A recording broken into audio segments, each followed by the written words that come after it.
नमस्कार, मैं हूं मीनाक्षी गुप्ता और आप देख रहे हैं नेक्स्ट 9 लाइव और स्वागत है आपका हमारे इस खास कार्यक्रम में।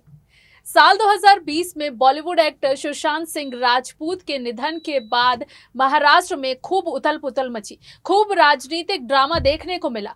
कहा जा रहा था कि उद्धव ठाकरे सरकार मुंबई पुलिस को बचाने की कोशिश कर रही है। उद्धव ठाकरे सरकार सुशांत सिंह राजपूत केस से जुड़े सबूतों को मिटाने की कोशिश कर रही है। हालांकि इससे संबंधित कोई भी खुलासा नहीं हो पाया, तो ऐसे में चलिए आज हम आपको बताते हैं उद्धव ठाकरे के राजनीतिक जीवन से जुड़े कुछ पहलू। तो चलिए करते हैं कार्यक्रम की शुरुआत। उद्धव ठाकरे ने 28 नवंबर को महाराष्ट्र के मुख्यमंत्री पद की शपथ ली। महाराष्ट्र में लंबे समय तक चली उठापटक के बाद शिवसेना ने शुरुआत में ही तय कर दिया था कि मुख्यमंत्री चुनने में उनकी पार्टी की अहम भूमिका होगी, इसलिए मुख्यमंत्री का पद उन्हें ही दिया जाएगा। इस बात पर बीजेपी और शिवसेना में लंबी रार भी हुई। सरकार बनी नहीं और लग गया राष्ट्रपति शासन। राष्ट्रपति शासन अचानक से खत्म हुआ और देवेंद्र फडणवीस बन गए मुख्यमंत्री। फिर अचानक से इस्तीफा। शिवसेना को मिला राष्ट्रवादी कांग्रेस पार्टी और कांग्रेस पार्टी का साथ। मामला हो गया फिट। उद्धव ठाकरे की पहचान उनके शिवसेना नेता होने से भी ज्यादा अलग भी है। जन्म हुआ 27 जुलाई 1960 को। बाला ठाकरे के सबसे छोटे बेटे, दो बड़े भाई, सबसे बड़े बिंदु माधव ठाकरे और उनसे छोटे जयदेव ठाकरे, तीनों में उद्धव ठाकरे सबसे शांत, सबसे चुप। उद्धव की शुरुआती पढ़ाई मुंबई के बाल मोहन विद्या मंदिर से हुई। आगे चलकर उनके चचेरे भाई राज ठाकरे ने भी इसी स्कूल में दाखिला लिया। बाल मोहन विद्या मंदिर से पढ़ाई के बाद उद्धव ठाकरे ने दाखिला लिया जे स्कूल ऑफ आर्ट्स में। यहां से पढ़ाई हुई। साथ ही कलाओं, खासकर फोटोग्राफी की ओर उद्धव ठाकरे का झुकाव शुरू हुआ। यह झुकाव ऐसा हो गया कि उद्धव ठाकरे ने मुंबई की हवाई तस्वीरें खींची। बाकायदे प्रदर्शनी लगी जहांगीर आर्ट गैलरी में। साल था 2004। ये फोटोग्राफी का शौक ऐसा है कि उद्धव ठाकरे ने 2010 में महाराष्ट्र देश और 2011 में पाहावा विठ्ठल नाम से फोटोग्राफी की 2 किताबें भी छाप दी। शिवसेना को चलाने में उद्धव ठाकरे की कभी सीधी रुचि नहीं थी, मगर साल आया 1994 तक धीरे धीरे उद्धव ठाकरे की एंट्री हो चुकी थी। राजनीति में दिलचस्पी न होने के बावजूद आना पड़ा। क्यों? क्योंकि मां मीना ताई की इच्छा थी। मां चाहती थी कि उनका एक लड़का तो कम से कम बाला साहब का साथ दे, उनकी पॉलिटिक्स को आगे बढ़ाए। बड़े बेटे जयदेव से बाल ठाकरे की खटपट थी। मां ने सबसे पहले उद्धव से अपने मन की बात कही जब वो 34 साल के थे। कहा कि पार्टी के कार्यक्रमों में जाया करो। उद्धव ने मां की आज्ञा का पालन किया। पहली बार किसी कार्यक्रम में दिखे। विधानसभा चुनाव का माहौल बना हुआ था। राज के नेतृत्व में भारतीय विद्यार्थी सेना ने नागपुर में एक मोर्चा निकाला था। इसमें उद्धव पहुंचे। एकदम शांति से। लोगों को तब नहीं पता चला होगा कि ये किस तूफान से पहले की शांति थी। एक आध साल में उद्धव को भी समझ आ गया कि पार्टी में जमने का यही सही वक्त है। इस समय वो पार्टी के अंदरूनी कामों में अपनी पकड़ बनाने में लगे थे। बाल ठाकरे भी तमाम कार्यकर्ताओं को उनके कामों के लिए उद्धव के पास भेजने लगे। कार्यकर्ताओं ने भी उद्धव को अपने कार्यक्रमों में बुलाना शुरू कर दिया। उद्धव ने पहला दांव चला 1997 के बीएमसी यानी बृहन मुंबई म्युनिसिपल कॉर्पोरेशन चुनाव में। टिकट बंटवारे में उद्धव की मनमानी हुई। राज ठाकरे कुछ साइड में कर दिए गए। उनके कई लोगों के टिकट काट दिए गए। राज इतना नाराज हुए कि मीडिया को दिए एक इंटरव्यू में ही बोल गए, हाँ मैं नाराज हूं। इस बात के लिए उन्होंने बाल ठाकरे से डांट भी सुनी। उद्धव धीरे धीरे महाराष्ट्र की राजनीति का ककहरा रट चुके थे और शिवसेना पर पूरा मजबूत कब्जा किया। 2002 के बीएमसी चुनाव में भी 1997 दोहराया। इस बार टिकट बंटवारे पर पूरी तरह उद्धव की चली थी और शिवसेना फिर एक बार जीती। राज ठाकरे के लोगों के एक बार फिर टिकट कटे। राज और नाराज हुए। पार्टी के अंदर कई खेमे बन गए। माने उद्धव अब खुलकर मैदान में आ चुके थे और साबित कर चुके थे कि वे शिवसेना का हिसाब किताब समझ रहे हैं और बढ़िया समझ रहे हैं। शिवसेना प्रमुख बाल ठाकरे एक अदद वारिस की तलाश कर रहे थे। उनके बड़े बेटे और अग्नि साक्षी जैसी फिल्मों के प्रोड्यूसर बिंदु माधव ठाकरे और बाल ठाकरे की पत्नी मीना ताई की सड़क दुर्घटना में मौत हो चुकी थी। उनके मंझले बेटे जयदेव ठाकरे की रुचि तो शिवसेना को चलाने में थी, लेकिन बात वही बाल ठाकरे और जयदेव की खटपट। जयदेव से ज्यादा रुचि जयदेव की पत्नी स्मिता ठाकरे की थी।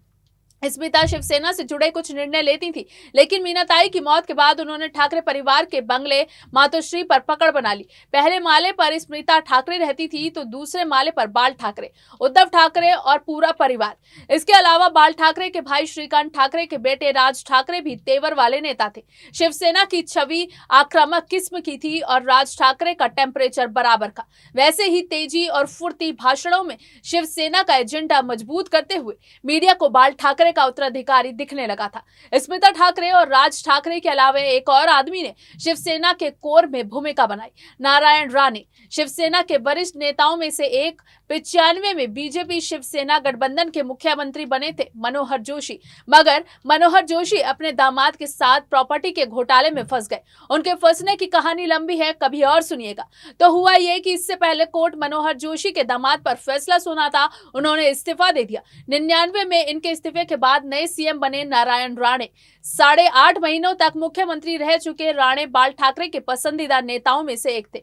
तो ये वो समय था जब राज ठाकरे, स्मिता ठाकरे और नारायण राणे शिवसेना को आगे लेकर चल रहे थे, और ये भी वही समय था जब इन तीनों के बाहर जाने का समय आ चुका था, क्योंकि 97 तक उद्धव अपनी पकड़ बना चुके थे। 2003 का साल आया, महाबलेश्वर में पार्टी का अधिवेशन हुआ। यहाँ ये तय होना था कि पार्टी का अगला अध्यक्ष कौन होगा। बैठकें शुरू हुई, एक प्रस्ताव आगे बढ़ाया गया, उद्धव ठाकरे के नाम का प्रस्ताव। यह प्रस्ताव लाए थे राज ठाकरे, वही राज ठाकरे जो खुद इस पद के सबसे बड़े दावेदार माने जाते थे।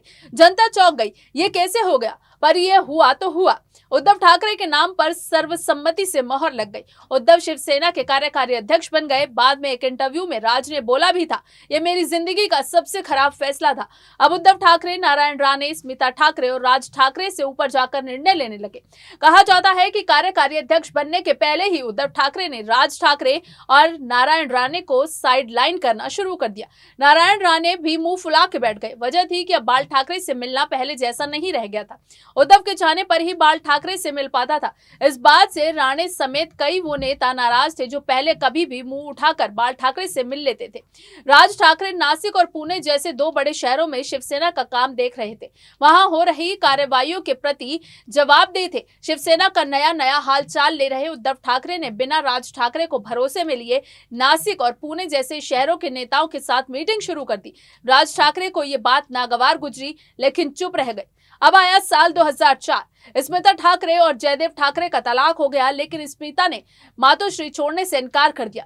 अब अगला साल आया 2005। नारायण राणे और शिवसेना से बाहर कर दिए गए और बचे राज ठाकरे। अपने सिमटते हुए अधिकारों को देखते हुए शिवसेना में उद्धव ठाकरे की पकड़ मजबूत होते हुए राज ठाकरे ने भी अगले साल यानी 2006 में शिवसेना से बाहर का रास्ता पकड़ लिया और महाराष्ट्र नवनिर्माण सेना का गठन किया।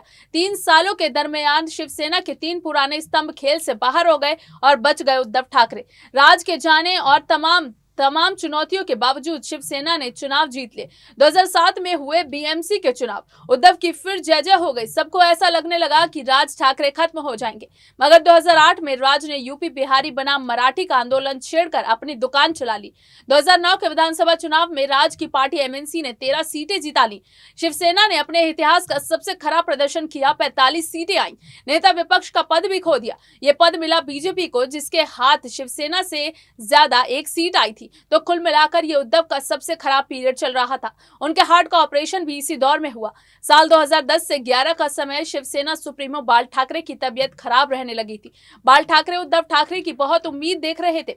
बाल ठाकरे ने एक जनसभा से संकेत दिया कि वो शिवसेना को अब लंबे समय तक नहीं देखने वाले हैं। मुंबई की जनता से कहा कि वो उद्धव और आदित्य का ख्याल रखें।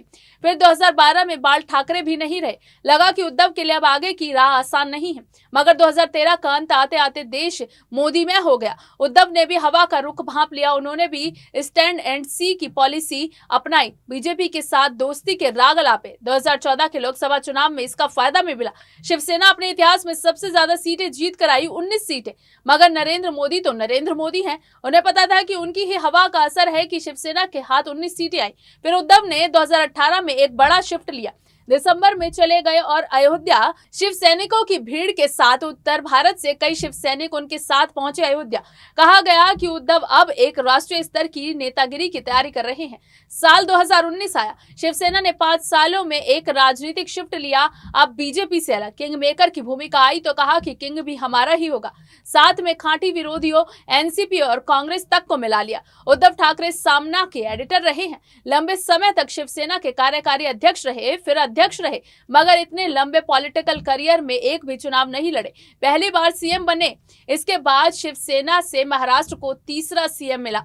बाल ठाकरे की मौत के बाद एक वक्त ऐसा भी आया कि लोग दबी जुबान में कहने लगे कि उद्धव अकेले पार्टी डुबोने के जिम्मेदार होंगे, मगर फिलहाल सच तो यह है कि वो महाराष्ट्र के मुख्यमंत्री बने, विचित्र गठबंधन से ही सही। फिलहाल के लिए बस इतना ही। बाकी देश और दुनिया से जुड़ी ताज़ी तमाम अपडेट्स के लिए आप जुड़े रहिए नेक्स्ट 9 लाइव के साथ। और अगर आपको हमारा ये वीडियो पसंद आया है तो इसे लाइक, शेयर एंड कमेंट जरूर करें। साथ ही साथ हमारे चैनल नेक्स्ट 9 लाइव को भी जरूर सब्सक्राइब करें।